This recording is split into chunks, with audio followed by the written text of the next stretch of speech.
When we go to PA school, we all have lots of hopes and dreams about what our careers are going to look like. But when we come out, our careers often take directions that we never saw coming. The guest that I have today has done things in her career that I'm sure she never dreamed of when she was in PA school. She has become an on-air TV personality, and she has even won an Emmy Award. She's still practicing, still loves medicine, but she's going to tell us about the exciting direction that her PA career took. Please help me welcome Jessica DeLuise. She's also known as the Wellness Kitchenista. Thank you so much, Michelle. I'm excited to be here. I'm not on the couch. I hope that's okay. In my kitchen. I'm in the kitchen. You're on the couch. But yeah, I'm really excited to be here with you. Yeah. Thank you so much for having me. Happy to have you. I'm excited to learn about this. And I'm on a couch, but I'm not on my couch because On the couch. I'm not on the couch. I'm not on the medicine couch because they're fixing our roof today in this building. So I'm in a studio, actually. We are here to talk about you and your amazing career as a PA. First of all, give us a little, just brief kind of synopsis overview of what your career has been so far. Sure. I've been a PA since 2010. So I've been in clinical practice for almost 12 years now. And I've worked in both the inpatient and the outpatient settings. I've worked for perioperative medicine with orthopedic surgery, an orthopedic surgery group.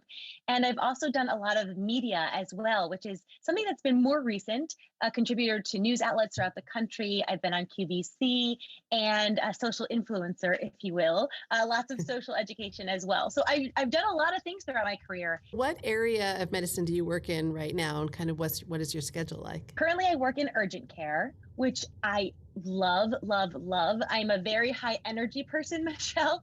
And so in urgent care, I do feel like you need to have, be high energy and very vibrant. And it's very exciting. You never know what's going to walk into the door at an urgent care. And my schedule is similar to shift work that you might find in the inpatient setting. So it's 8 to 8, 3 to 4 days a week. So 12-hour shifts, 3 to 4 days a week, which I like because then you have, some other time to do other things. So the TV work that you've done all revolves around cooking and using food for wellness, correct? That's correct. Yes, exactly. Did you always have an interest in that, or is that something that developed after you started practicing medicine? I always had an interest in food. Love food. That was just my background. I grew up in an Italian household, so food, we ate when we were happy, we ate when we were sad, we ate when we were alone, we ate when we were together with people. So food was very, very important. And my mom is first generation Italian. So, cooking from scratch and being in the kitchen with her, those are my fondest memories, being around the table with both of my parents, my brothers. So food was always very, very important to me. And then as I got older, I realized what a marked impact food could have on my personal health. So I was diagnosed with reflux. I had some heartburn issues that just kind of progressed and progressed and progressed until I changed my diet and lifestyle. PCOS. When I was very young, I had some syncopal episodes that were possibly a complex migraine versus a seizure. They've all resolved now, but we still really don't know what was going on. And so food and lifestyle was and stress was a huge part of that. And I really felt like when I sought care, it wasn't the focus. And so I felt confused and frustrated. And so what I wanted to do was make sure that it was always part of my clinical practice. And I was always doing my darndest to teach the masses about these things. And so did you go and receive any extra training about nutrition? Yeah, so I actually attended the Goldring Center for Culinary Medicine at Tulane University. And so I have a certification in culinary medicine. It's called a Certified Culinary Medicine Specialist. And so that was 60 online credit hours and then some in-kitchen training with the chef RDs there. And it was for advanced practitioners, so NPs, PAs, medical doctors, DOs.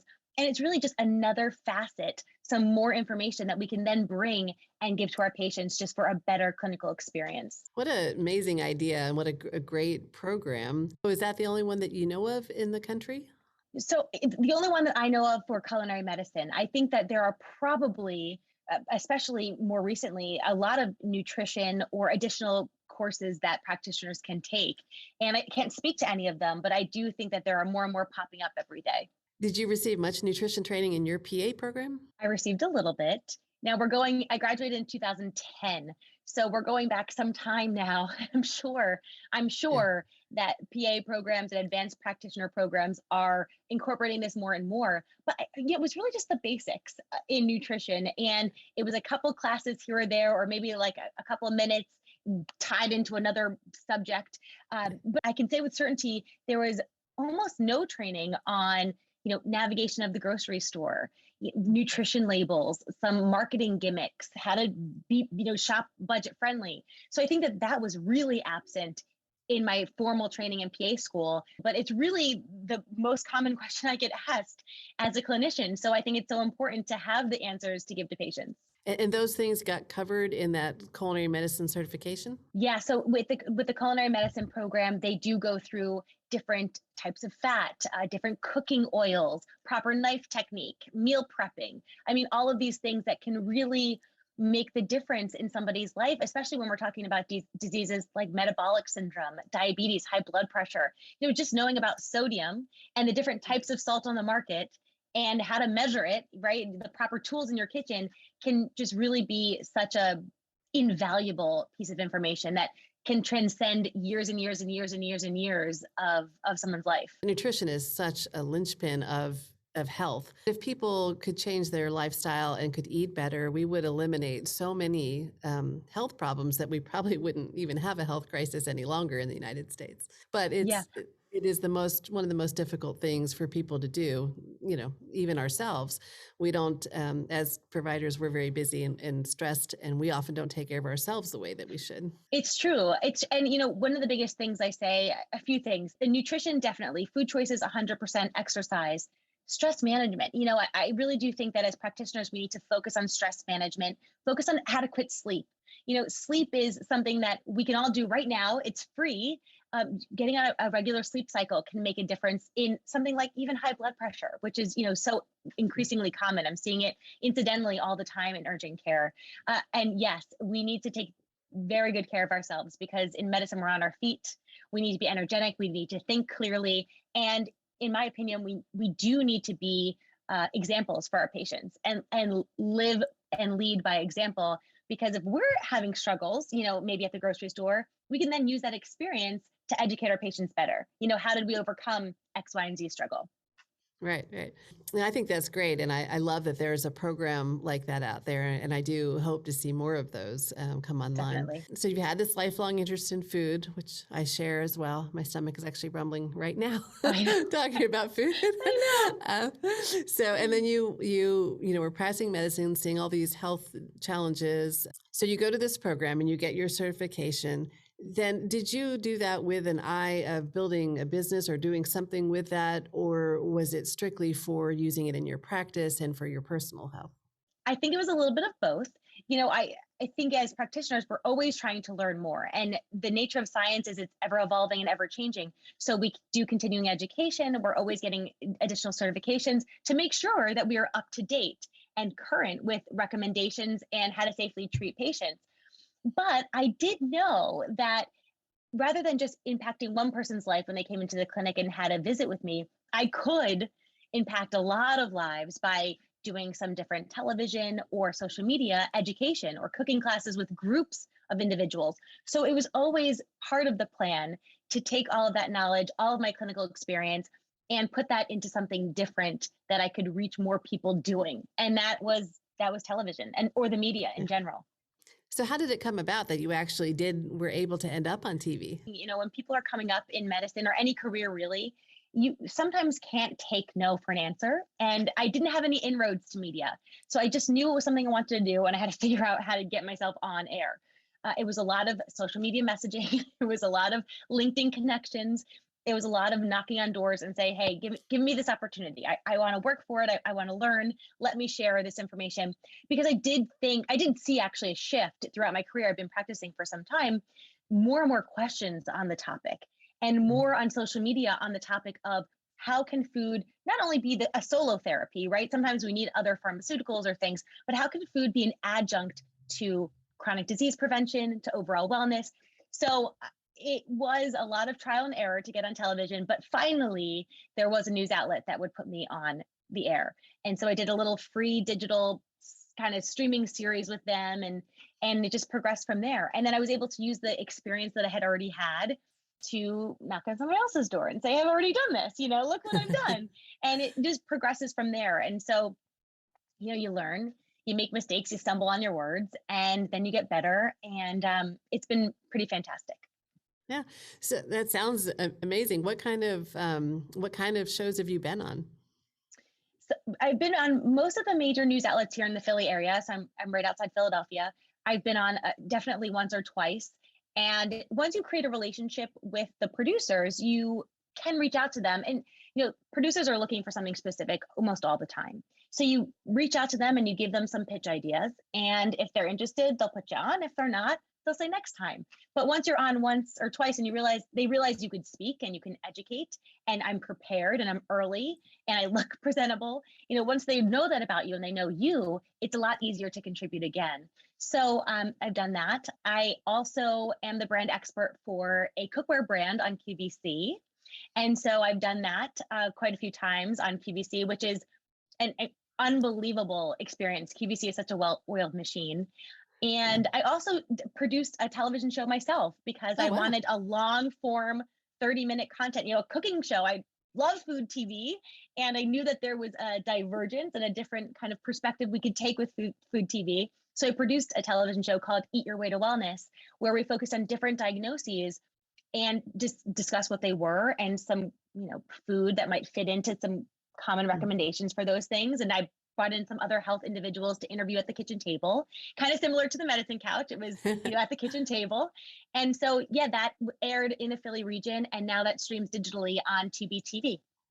Okay. Tubi TV. I've heard that before. Tubi So is TV. it, yeah, TUBI, right? That, TUBI TV. Yep, yeah. exactly. How did the QVC part come around? Because that's big time national TV, right? Yeah, that was pretty. I remember when I got the call that the brand had accepted me to be their on-air expert. I was actually at an urgent care, and not the one I currently work at, another urgent care.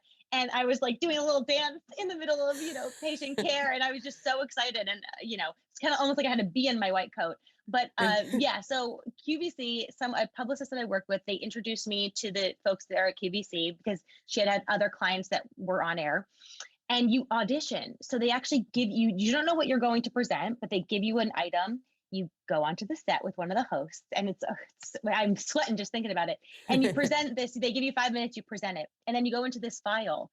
And when brands are ready to go to QVC, they look at all of the talent that has made audition tapes, and then they choose you, and you have a meeting, and you see if it's a good fit, and end up being a great fit. And yeah, and then that's it. And then whenever the brand wants to go on to QVC to sell, they contact you, and you prepare and you learn about that specific item, and then you go on air. Yeah, but even cooler than that, I think you have something that you could show us, that you got awarded for your TV show that you produced yourself, correct?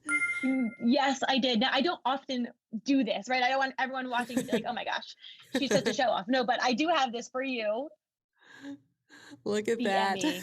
I know, I Emmy know. Award winning PA. Oh my gosh. Isn't she just so beautiful and Yeah. sparkly? And oh yeah, and there's some weight here. Heavy. I mean, it's like Yeah. yeah, it's heavy. Yeah. Yeah. So yes, this was the Emmy Award. So I won the 2021 long form lifestyle Emmy Award. So there's all these categories for the Mid-Atlantic region. So it wasn't a national Emmy. It was, for some local content and creators. There's Yes, the Emmy. An Mid-Atlantic Emmy is an region. Emmy. You are still an Emmy Okay. Award winning. Yes, yes, yes. So the Mid-Atlantic long form lifestyle content, and that was for Eat Your Way to Wellness. So the television show that I produced. Yeah, yeah, Yeah. pretty incredible. That is very cool and very exciting. And I'm sure not anything that was in your mind when you went to PA school that you would ever end up No, winning an Emmy. no, no, no. So I had pitched the show to producers and to networks, and no one knew who I was. No one wanted to produce this show. And so I did it myself. I created the content, I researched it, I found airtime, I went through the channels to buy the airtime. And so then I was like, okay, well, we aired. Let's now that I've done it and I've created this precedent, now let's go pitch it to some networks. Now let's bring it national. And of course, then the pandemic, right? So I thought, oh my gosh. But in a last ditch effort, I applied for this Emmy, and it was my production team that actually said, "Did you know you could apply for an Emmy?" And I said, "No." And then, well, you work so hard, you did this, you self-financed it. I had some brand sponsors of people that I worked with, but for the most part, I financed a lot of it. He said, just apply. What's the worst that can happen? And there we are. We got the Emmy for it. So it was pretty fantastic. Yeah, that's exciting. And one thing that I think is important to mention before we head off is that when you do something like this, whether you're talking about food as medicine or teaching about medical conditions or treatments and stuff, there is something you have to be very careful about when you have a medical license. That's Can you right. talk a little bit about that? Yeah, definitely. Right. So, as clinicians, we take an oath to do no harm. And so you never want to recommend anything. At least I know that I never want to recommend anything to anyone when I don't know what their past medical history is like.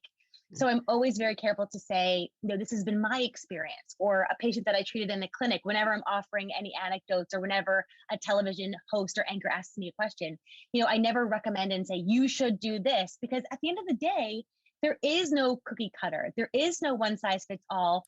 And food, even though we might think of it as innocuous, no big deal, it's just food. No, it's a big deal.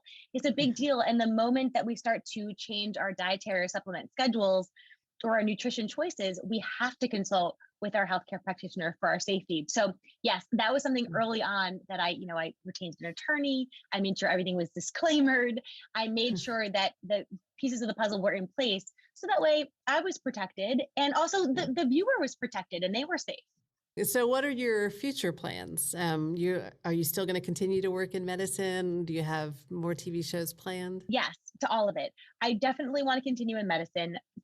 Being a physician assistant is my primary goal. The clinical practice is something that's so important to me, and I love urgent care. I really do. And so I don't think I'll ever give that up.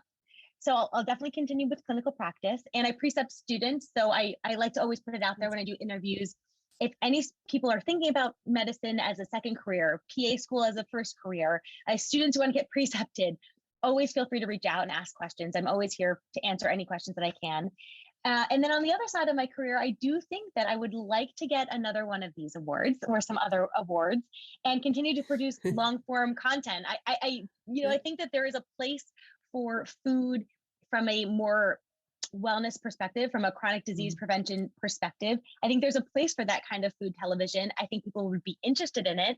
So I don't know what it looks like yet. I don't know who's going to produce the show or where it's going to air, but I do think that there's going to be another television show in my future. So we'll do a follow-up interview in Yeah. like 5 years, Michelle, and we'll see what happens. That'll be exciting. Yeah, we'll keep an eye out for you and watch your career and see where it heads.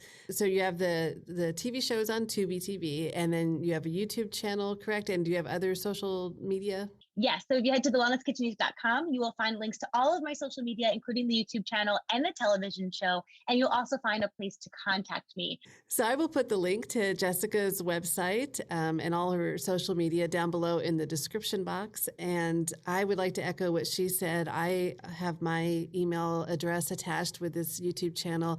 If there are PAs out there who have questions, or people who want to become a PA, I'm also happy to field questions. Thank you so much for being here, for sharing your story. Congratulations on winning an Emmy, and for all the great things that you've done. We will certainly keep our eye on you and your career. Thanks so much for having me. It was a pleasure, and I was happy to share. Hopefully you and I together can inspire somebody to maybe take the less traveled road or path in their career. That's what I hope to encourage on this channel, is to show people what PAs can do. Thanks again, and we will talk to you later.